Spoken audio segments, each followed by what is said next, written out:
అదే అమరవీరుల కుటుంబానికి ఆర్థిక సహాయం చేస్తే ఏమైంది? ఈరోజు వచ్చేసేమో అమ్మ వస్తుంది, అమ్మ వచ్చి బువ్వ పెడుతుంది అన్నట్టుగా ఈ రాత రాసిన తీన్మార్ మల్లి గారు ఇదే ముచ్చట్ని చెప్పింది ఇక సీఎం రేవంత్ రెడ్డి గారు. ఇంక ఇట్లా సాగుతుంది ఈ పేపర్లు అయితే.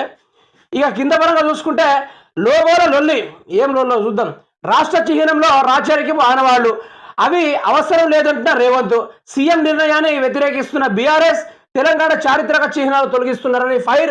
అమరుల త్యాగాలకు పట్టం కడతామని హస్తం కౌంటర్. లోగో మార్చడంపై ప్రజాభిప్రాయం తీసుకున్నారా ప్రశ్నిస్తున్న తెలంగాణ బీజేపీ.